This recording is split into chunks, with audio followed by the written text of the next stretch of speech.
good morning. Well, I'm all showered up. Looks like Mother Nature's giving itself a shower, and I'm off to go wash some clothes.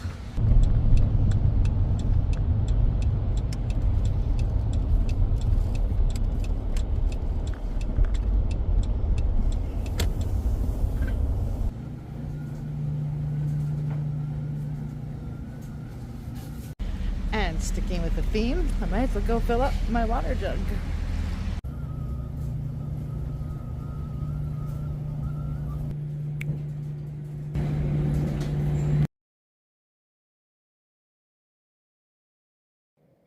Time for Lars to have an oil change. Once the hood has been opened, I have to reposition the tie-down straps for my kayak. That's what I'm doing here.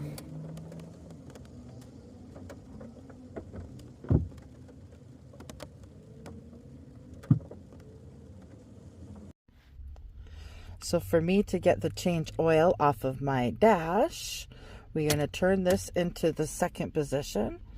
You step on the gas pedal 3 times in 10 seconds. And then you start up.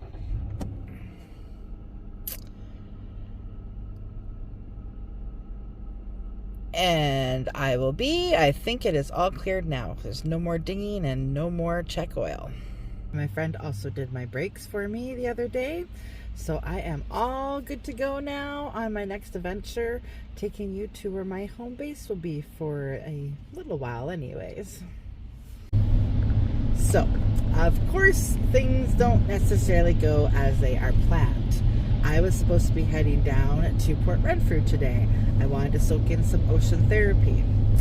Unfortunately, my friend had contacted me and they have kidney stones, so they would like to go to the hospital to see if anything could be done for them. So I am now heading up to Qualicum area and going to look after his 2 dogs that he has while he goes and does that, because we are nomads and he knows nobody here on the island besides me.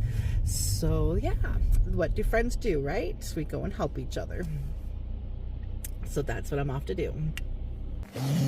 So this one here is Lexi. Hey Lexi. And Sansa's right here. Hey Sansa. You can say hi. You can Sansa. So Lexi's the older one of the 2 of them. So we just did a short little walk with her. We're going to drop her off so she can rest. And Sansa and I are going to go for a longer walk because she's the young one out of the 2. And yeah, I'll show you some of the falls. We're at Little Qualicum Provincial Park right now. All right, we got upper falls or lower falls. I think we'll go lower first.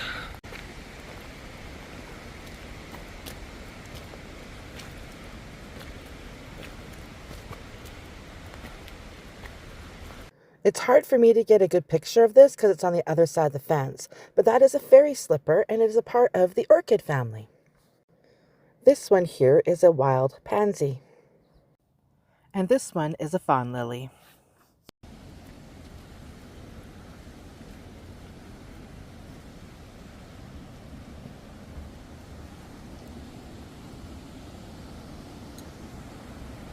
This here is the lower falls.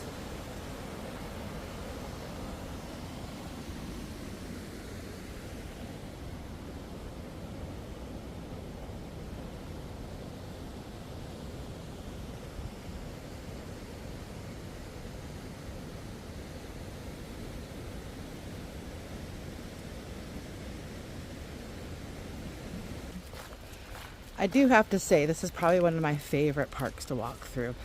You can make it short or you can make it long. It's a beautiful mix of up and down, easy path, rough path, you name it.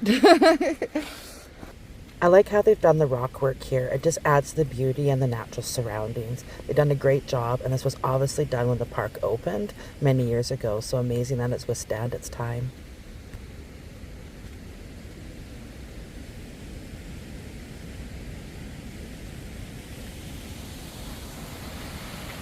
This here is the upper falls.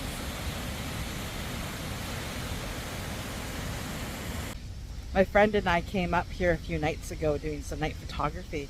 This is what we came up with. Check it out.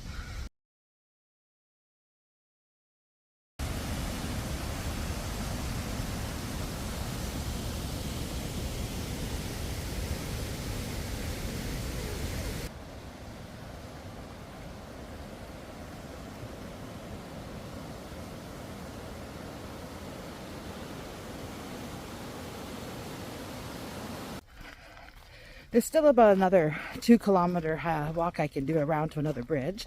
But I'm going to take this girl home and feed them their dinner. Ain't that gnarly? Sansa! Hey! Sansa!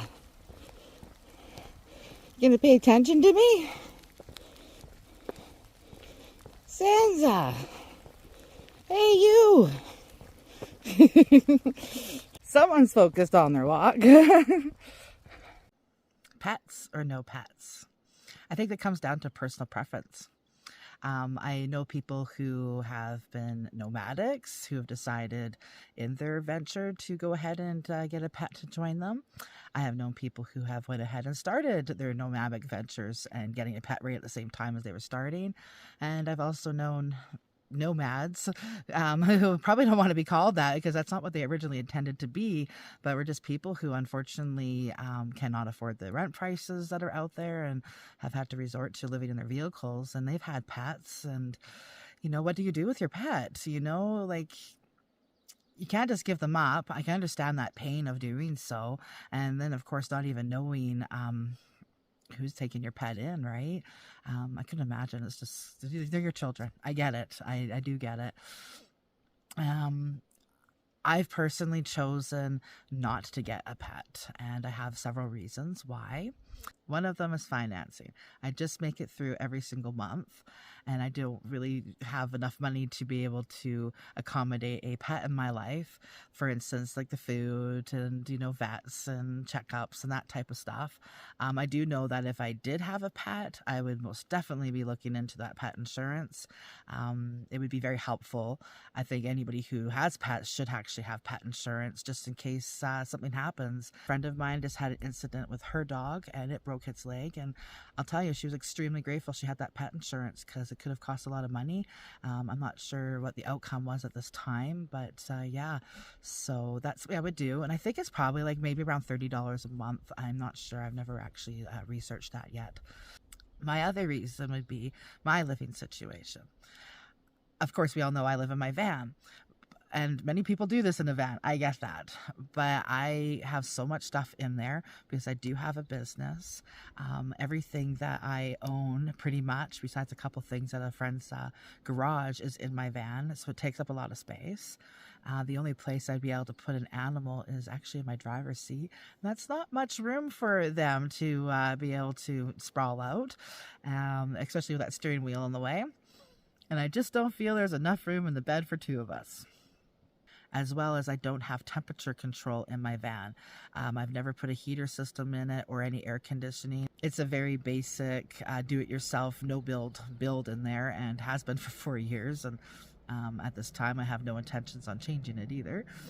With my work, I can be gone for a couple hours or up to 8 hours. That is not fair on any animal to be locked up into my van. Honestly, that's animal cruelty when you really think about it. If it's cold out, I have no way to heat it while I'm gone. If it's hot out, I have no way of cooling it while I'm gone. It can't be guaranteed that I'll have breaks to be able to move my vehicle into shade areas, nor if there's even any shade areas around where I am working at that time. So yeah, there was just a lot of things I had to consider in regards to that. That's probably my biggest reason of all of them on why I don't have a pet. Though I would like to have one in my future. Great companion for me for my hiking. I don't know, maybe we'll have to probably get a canoe because I don't think a dog would be able to fit in my kayak. Especially I would want a bigger dog, not a little dog. More so for the safety aspect when I'm out and about, and the protection, I guess, that a bigger dog could offer versus a smaller dog. Though I do know a lot of feisty little dogs. But yeah, I favor the bigger dogs myself. That is probably the biggest thing I'm actually going to miss my friend for, along with many other things. But that's probably the biggest, is all the outdoor adventures that we did. We did a lot of hiking together, and I got to see a lot. I'll be showing you a lot of the places that we had went throughout the summer, as well as some new places that I haven't yet discovered. So